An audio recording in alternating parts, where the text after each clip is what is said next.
নবী সাল্লাল্লাহু আলাইহি ওয়াসাল্লাম সুপারিশ করবেন। আপনারা ইনসাফের সাথে বলেন, আপনাদের বিবেক কি বলে যে নবীজি এটাই বুঝাইতে চাইছেন? এই কথার অর্থ কি? এই কথার অর্থ হলো উম্মত, যে তুমি মৃত্যু পর্যন্ত চুরি, ডাকাতি, জিনা, ব্যভিচার, মদ, জুয়া, সুদ, ঘুষ, যত অন্যায় করতে থাকো, আমি সুপারিশ করে তোমারে জান্নাত দেব। এটাই তো অর্থ না? আপনাদের বিবেক কি বলে? একজন মানুষ বলে, একজনে বলেন যে না হুজুর আমার তো মনে হয় এটাই। তাইলে এটা মনে রাখতে হবে, সুপারিশ তিনি সকলের জন্য করবেন, কিন্তু ফায়সালা কে দিবেন? আল্লাহ। হ্যাঁ, নবীকে আল্লাহ বলছেন, বন্ধু আপনাকে আমি খুশি করব, আপনার মুখে হাসি ফুটাবো। ওয়ালা সাউফা ইউতিকা রাব্বুকা ফাতারদা, এই পরিমাণ আপনাকে দেব যাতে করে আপনি সন্তুষ্ট হয়ে যাবেন, আপনারে খুশি করে দেব। কিন্তু এরপরেও কোথাও একথা বলে নাই যে আমি আল্লাহ তাআলা আপনার সুপারিশের পরে আমার কোনো ইখতিয়ার নাই, একথা আল্লাহ বলে নাই। সিদ্দিকীনের সুপারিশের পরে আমার কোনো ইখতিয়ার নাই, না। হাফেজ কোরআনের সুপারিশের পরে আমার কোনো ইখতিয়ার নাই, না, একথা বলে নাই। সুপারিশ করবে কিন্তু ফায়সালা আল্লাহ। এজন্য ছেলেরা, বাবারা, আমার এটা মূল উদ্দেশ্য বোঝানো। একটি মাহফিল তারা করছে, আমরাও করলাম, অমুকে করছে, তমুকেও করলো, এই গ্রামের ছেলেরাও করছে, ওই গ্রামের ছেলেরাও করলাম, পাট্টাপাট্টি করলাম, প্রতিযোগিতা করলাম, দেখাই দিলাম, মানুষ আইনা জমা করলাম, কেউ হেলিকপ্টার দিয়ে হুজুর আনলাম, কেউ বিমান দিয়ে আনলাম, কেউ এর চাইতে বড় বক্তা আনলাম, কেউ লাখ টাকা দিয়ে হুজুর আনলাম। ঠিক আছে, মানুষ জমলো। হ্যাঁ, এরপরে কি অর্জন কি সেটা বল। অর্জন তো দেখা দরকার, অর্জনটা কি হলো আমার? হ্যাঁ, মানুষে কইছে আর কি আগামীকাল তার মাহফিলের লোক হয়েছে। হ্যাঁ, তো এরপরে কি হয়েছে বলছি আর কি। মনে করেন পুরো গ্রাম চুক্তি সবাই বলছে যে মানুষ আর মানুষ রে। হ্যাঁ, তো এরপরে খালাস। এটাই, এই 2 লাখ টাকা খরচ করার মাকসাদ এটাই যে মানুষে কইছে, লোক হইছে, তে কামিয়াব, সার্থক। এটা আমার এই 5 লাখ টাকা খরচ করা সার্থক। এটা বুঝে, এটা বুঝা দরকার বাবা, ছেলেরা, বাবা তোমরাও বুঝা দরকার। ইনসাফ কি বলে? এই লৌকিকতা, এই প্রদর্শনী তো মূল মাকসাদ না।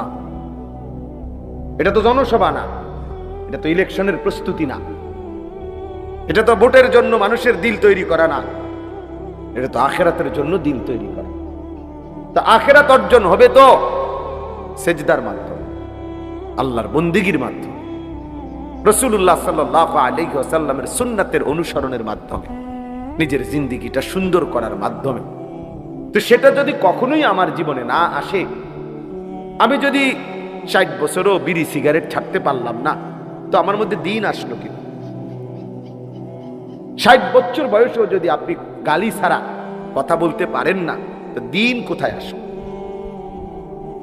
40 বছর, এখনো 40 বছর ধরে প্রতিদিন ওজনে কম দেয় যে ব্যবসায়ী, তো তার মধ্যে দিন আসলো? বলেন বাবা। যে মা, যে বোন আজকে 25 বছর ধরে বেপর্দা, সবসময় রাস্তার পাশে, পুকুরের পারে, মানুষের চোখের সামনে গোসল করে, বেপর্দা হাঁটে চলে, তো এই মার জীবনে দিন আসলো? এই বোনের জীবনে দিন কোথায় আসলো? তোমরা যারা ছেলেরা দিনের পর দিন 1 ওয়াক্ত নামাজ পড়তে পারো না, পড়ো না, আমার ভাইয়া, তোমার মধ্যে দিন কোথায়? ইসলাম কোথায়? তুমি কোন হিসাবে জবাব দিবা? ইনসাফ করে ভাবো। আমি এই জন্য শুরুতে বলছি, শেষ পর্যন্ত কিন্তু আমরা একাই। কেউ কাউরে সালাক মনে করেন না, আর কেউ কাউরে বোকাও মনে করেন না। আমনে শুধু সালাক আর আমি বেকুকা। আমনে ভাত খাইলে আমি কি সিরানি খাই? কথা কয় না? হ্যাঁ, আমনে 3 বেলা ভাত খাইলে আমরা কি সিরা খাই? তো আমি বেকুব হবো কেন? আমি বোকা হবো কেন? তুমি চালাক হইলা কেমনে? কেউ কাউকে এজন্য বোকা ভাবতে নাই। সবাই বিবেকবান। বোকা পাগল হইতে পারে, বোকা প্রতিবন্ধী হইতে পারে, কিন্তু সুস্থ সবল মানুষ বোকা হবে কেন? এজন্য আল্লাহর নবী সাল্লাল্লাহু আলাইহি ওয়াসাল্লাম বলছেন, আল মুমিনু গিররুন কারীম, মুমিন সাদাসিধে হয়, সহজ সরল হয়, করিম ভদ্র হয়, আর কি লা ইয়াখদাউ ওয়ালা ইউখদাউ। নবীজি বলেন মুমিন কাউকে ধোঁকা দেয় না, আবার নিজেও ধোঁকা খায় না। সুবহানাল্লাহ। লা ইয়াখদাউ ওয়ালা ইউখদাউ, ধোঁকা দেয়ও না, ধোঁকা খায়। মুমিন বেওকুফ হয় না। কেন বেওকুফ? সে ঈমানদার। এজন্য আমি অনুরোধ করতেছি, এ কম হোক বেশি হোক, ছোট হোক বড় হোক, প্রত্যেকটা বয়ানের মধ্যে আমাদের মধ্যে যেন এই ফিকিরটা থাকে যে আমার কলিজার মধ্যে কোনো অনুভূতি আসছে কিনা। তাইলে 10 জনের মজমাও দামি, আর নাই তো 10 লক্ষের মজমাও বেদামি। কেউ বুট খাইলো, কেউ বাদাম খাইলো, কেউ চানাচুর খাইলো, কেউ চটপটি খাইলো, কেউ ফটকা বাজাইলো, কেউ বেলুন, কেউ বিড়ি খাইলো, কেউ সিগারেট খাইলো, কেউ কতক্ষণ সুর দিল, কতক্ষণ কেউ নাচলো, কেউ গাইলো, কেউ ডুললো, এই আর কি। তারে নারে কইরা শেষ হয়ে গেল। যার মতো, আগের মতোই ফজরের নামাজে মুসল্লি নাই, আগের মতোই বাজারের কোনো ব্যবসায়ীর জীবনে পরিবর্তন নাই, কারো আখলাকের মধ্যে ছিটে ফোটা কোনো পরিবর্তন নাই। তাইলে এই ওয়াজ, এই নসিহত, এই বয়ান কার জন্য? আল্লাহ আমাদেরকে বুঝার তৌফিক দান করুন। আমিন। কোরআনুল কারীমের মধ্যে আছে আল্লাহ তাআলা রমজান মাস দিয়েছেন। আল্লাহ নিজে বলছেন, বান্দা, 2টা বিশেষ উদ্দেশ্যে আমি রমজান দিছি। এক, লাআল্লাকুম তাত্তাকুন, যেন তোমাদের একটি পূর্ণ মাস রমজান রহমত, মাগফিরাত, নাজাত, এত বড় শ্রেষ্ঠতম মাস পেয়ে যেন তোমরা প্রত্যেকেই মুত্তাকি হইতে পারো। গুনাহ থেকে বাঁচবার একটা হিম্মত যেন আসে, হিম্মত, আল্লাহর ইবাদত করার যেন একটা জজবা আসে, যে এত বড় রমজান আমি হায়াত পাইলাম, যা আর মিথ্যা বলবো না, আর চুরি করবো না, আর হারাম খাবো না, আর নামাজ ছাড়বো না। এ আল্লাহ বলে, আমি চাচ্ছিলাম এটা, এতগুলো রহমত দিলাম, মাগফিরাত দিলাম, নাজাত দিলাম, 70 গুণ নেকি বাড়ায় দিলাম, জান্নাতের দরজা খুলে দিলাম, জাহান্নামের দরজা বন্ধ করে দিলাম, শয়তানগুলো শেকলে বন্দি রাখলাম, হ্যাঁ, রহমত, মাগফিরাত, নাজাত দিয়ে পূর্ণ করে দিলাম, সবে কদরের মতো 1000 মাসের চাইতে শ্রেষ্ঠতম দামি রাত দান করলাম, ইতিকাফের মতো তৌফিক দিলাম। এত কিছুর বিনিময়ে একটা মাস শেষ হইল, আমরা প্রত্যেকের চেহারা, সুরত, চলা ফেরা, আচরণ, উচ্চারণ যেটা যেমন ছিল যদি ওই রকমই থাকে, এই রমজান কারু সরিয়ে গেল। বলে, আমার কথাটা বুঝছিনি? ছেলেরা, বাবা তোমরা বুঝছো নি? বাপ, আমার বাবা বুঝতে শিখো। তাইলে বাপ, এই রোজাটা কারু ফিরিয়া গেল। এই রোজা রাইখা, রোজা রাখলাম, তারাবি পড়লাম, ইফতার করলাম, সাহরি খাইলাম, কই আমার আচরণের মধ্যে কোনো পরিবর্তন হলো না? কেউ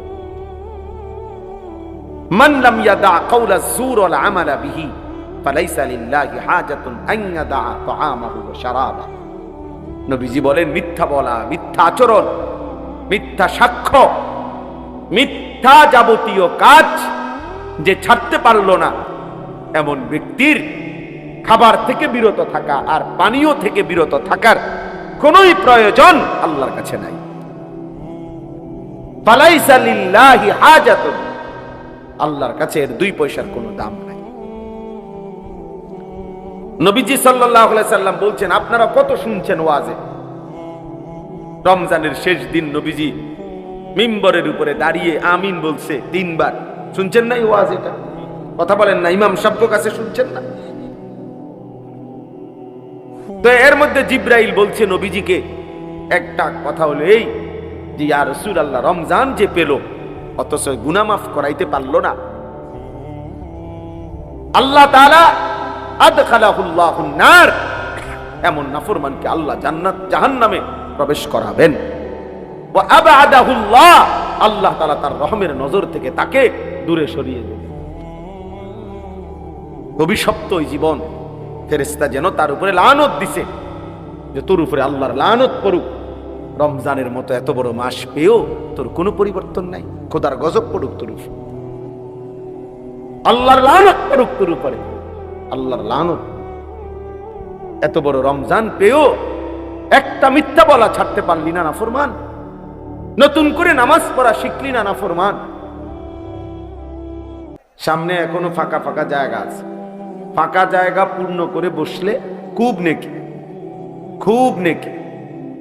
মনে রাখবেন, রাসূলুল্লাহ সাল্লাল্লাহু আলাইহি ওয়াসাল্লাম বলছেন, যে ব্যক্তি কোনো দ্বীনি মজলিসে ফাঁকা জায়গা দেখলো অতঃপর নিজে পূর্ণ করলো, আল্লাহ তাআলার আশ্রয়ে, কুদরতি কোলে সে আশ্রয় নিল। এটা একদম বুখারী শরীফের হাদিস।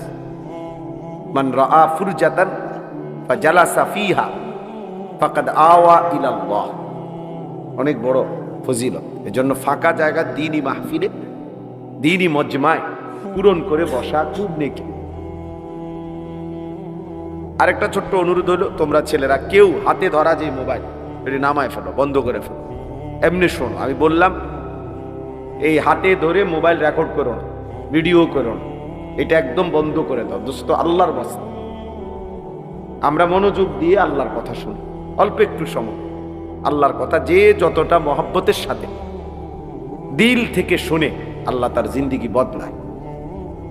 কিছুটা যদি পরিবর্তন না হয় কারোই, তো কি শুনলাম আর কি বললাম, আমারই বলার লাভ কি, তোমার আপনাদেরই শোনার লাভ কি? যে যেমন আছি এমনই যদি থেকে যাই বছরের পর বছর, দিনের পর দিন, তো বলেই কে, শোনেই কে, কার জন্যই বলে, এটা ভাবা উচিত। আল্লাহর কথা তো পরিবর্তনের জন্য, সেটা যদি মোটেই না হয়, কারো যদি বিবেক না নড়ে, কারো যদি জিন্দিগি না বদলায়, তো এই মাহফিলগুলোর অর্জন কি? এতে অর্জনটা কি? কোথাও কম হইল, কোথাও বেশি হইল, তো কোথাও 10 লাখ লোকে হইল, তো কি হইল এতে? কোন মাহফিলে যদি 50,000 লোক হয়, তাহলে ওই মাহফিলের সবার কবর রাজা মাপত, বলেন না? তাহলে দেখার বিষয় তো হলো কারো দিল বদলাইলো কিনা, কারো জিন্দিগি বদলালো কিনা, কারো ভিতরে ফিকির আসছে কিনা, অনুভূতি জাগলো কিনা, এটা দেখার বিষয়। এটাই যদি না হয়, তো শুনলামই কি, বললামই কি, কার জন্য বললাম, কেন বললাম? এজন্য দোস্ত সবার এটা উচিত, মোবাইল ধরে রাখলে হাতে দিল জমে না, দিল জমে না। লুকাইয়া কৌশল করা, হ্যাঁ, ছবি উঠানোর, ভিডিও করার কোনো দরকার নেই। এমনি শোনো, নিজের ভালোর জন্য, নিজের কল্যাণের জন্য। আমাদের প্রত্যেকেই একটা জিনিস মনে রাখা দরকার, আমরা শেষ পর্যন্ত কিন্তু একাই। ঘুরে ফিরে দিন শেষে, বেলা শেষে, হায়াত শেষে আমরা একাই, আমরা একাই। এজন্য আমাদের একাই আমাদেরকে আল্লাহর সামনে দাঁড়াইতে হবে। আল্লাহ তাআলা কোরআনুল কারীমের মধ্যে স্পষ্ট বলছেন, আমি তোমাদেরকে প্রথম যেরকম একাকী বানাইছিলাম, একদিন আমি তোমাদেরকে এমন একাকী আমার কাছে ফিরে আনব। কামা খালাকনাকুম আউয়ালা মাররা, প্রথমবারের মতো। প্রথমবার যেমন একাকী মায়ের পেট থেকে বের করেছি, একদিন আমার সামনে হাসরের ময়দানে একাকী দাঁড় করাবো। ওয়াকুল্লুহুম আতিহি ইয়াউমাল কিয়ামাতি ফারদা। আল্লাহ তাআলা বলছে প্রত্যেকেই আল্লাহর সামনে দাঁড়াইতে হবে একজন একজন। ফারদান মানে একজন একজন। ফাইদা নুফিখা ফিস সূরি ফালা আনসাবা বাইনাহুম ইয়াউমাইদিন ওয়ালা ইয়াতাসাআলুন। আল্লাহ বলে যেদিন হাসরের ময়দান কায়েম হবে, সেদিন কেউ কাউকে হাসরের মাঠে নিজের কোনো বংশের পরিচয় দিবে না, আত্মীয়তার, সম্পর্কের, বন্ধুত্বের কোনো পরিচয় দিবে না। ওয়ালা ইয়াতাসাআলুন, কেউ কাউকে ভালো মন্দ কিছুই জিজ্ঞেস করবে না। আমারটা আমি, আমার বুঝ আমাকেই করতে হবে। ইকরা কিতাবাক, আল্লাহ তাআলা বলবেন বান্দা তোমার আমলনামা তুমিই পড়ো। কাফা বিনাফসিকা আল-ইয়াওমা আলাইকা হাসিবা, আজ তোমার হিসাবের জন্য তুমি একাই যথেষ্ট, তুমি একাই বুঝ দাও। ইন্নাল্লাহা সায়ুকাল্লিম, নিশ্চয়ই আল্লাহ তাআলা প্রত্যেকের সাথে কথা বলবেন।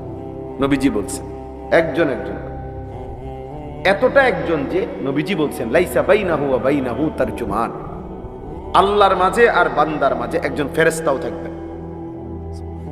ফেরেশতাও থাকবে, তারজুমান থাকবে না, মানে দোভাষী না, কেউ না, শুধুই আল্লাহ, শুধুই বান্দা, একাকী আল্লাহর মুখোমুখি হতে হবে। আল্লাহ তাআলা জিজ্ঞেস করবেন, আমাদেরকে উত্তর দিতে হবে। লিমা ফাআলতা হাযা লিমা তারাকতা হাযা, আল্লাহ তাআলা আমলনামা দেখিয়ে জিজ্ঞেস করবেন, বান্দা এটা কেন করলে, এটা কেন ছাড়লে, এটা করছিলা কেন, এটা ছাড়ছিলা কেন। সুম্মা লা তুসআলুন্না ইয়াওমাইদিন আনিন নাঈম, আল্লাহ তাআলা বলেন আমার দেওয়া সমস্ত নিয়ামত আমি সেদিন জিজ্ঞেস করব। সরাসরি কোরআনের আয়াত, ফাওয়ারাব্বিকা লানাসআলান্নাহুম আজমাইন, আল্লাহ বলেন আল্লাহর কসম বান্দা আমি কিন্তু সকলকেই জিজ্ঞেস করব। কোরআন শরীফের আয়াত, কসম করে আল্লাহ নিজের কসম করে বলছেন, আল্লাহ আল্লাহর কসম খাইয়া বলছে যে আমি আল্লাহ আমার নিজের কসম করে বললাম আমি কিন্তু সবাইকে জিজ্ঞেস করব। ইন্নাস সামআ ওয়াল বাসারা ওয়াল ফুআদা কুল্লু উলাইকা কানা আনহু মাসউলা, আল্লাহ বলছে নিশ্চয়ই কান, চোখ এবং অন্তর সেদিন হাসরের ময়দানে জিজ্ঞাসিত হবে, মানে আমি আল্লাহ জিজ্ঞেস করব, আমার প্রশ্নের উত্তর দিবে। এজন্য দোস্ত ওই অমুকের সাথে তমুকের সাথে সম্পর্ক, তিনি আমার জন্য সব তরায় দিবেন, ভাসাইয়া দিবেন না ভাইয়া, এটা না। আপনাকে হিসাব দিতে হবে, আপনাকে একাকী প্রশ্নের উত্তর দিতে হবে, আপনাকে একাকী আল্লাহ তাআলার মুখোমুখি হইতে হবে। সুপারিশ মানে নাজাত না, একটা জরুরি কথা, মনোযোগ দিলে বুঝবেন। ফিতনা করার দরকার নেই, এমনি বুঝতে শিখেন নিজের ভালোর জন্য। সুপারিশ মানে নাজাত না। নবীগণ সুপারিশ করবেন, আউলিয়াগণ সুপারিশ করবেন, শহীদগণ সুপারিশ করবেন, হাফেজে কোরআন সুপারিশ করবে, হাজী সাহেব সুপারিশ করবে। আমাদের প্রিয় নবী সাল্লাল্লাহু আলাইহি ওয়াসাল্লামও উম্মতের জন্য, সকলের জন্য সুপারিশ করবে। করবে কি না বল, কথা বলেন না, করবে। কিন্তু সুপারিশ মানে নাজাত না, সুপারিশ মানে কি না, নাজাত না। মানে সুপারিশ করিলেই সে জান্নাত, না না, সুপারিশ করবে প্রত্যেকেই স্তর অনুপাতে, আর আল্লাহ তাআলা প্রত্যেকের সুপারিশ গ্রহণ করবেন, কিন্তু ফায়সালাটা আল্লাহই দিবেন। তিনি যাকে ইচ্ছা তাকে তিনি মুক্তি দিবেন, তিনি যাকে ইচ্ছা তাকে তিনি জাহান্নাম দিবেন। এই কথাটা বুঝতে হবে। দরখাস্ত মানে গ্রহণ না, দরখাস্ত দিছি অতএব আমি পেয়ে গেছি, পৃথিবীর কেউ এটা বলে না। দরখাস্ত মানে আবেদন, সুপারিশ মানে আবেদন। এরপরে যার কাছে সুপারিশ করলাম তিনি গ্রহণ করা না করা তার ইখতিয়ার, তার ইখতিয়ার। এই জন্য এটা জরুরি বিষয়, প্রত্যেককেই এটা ভাবতে হবে।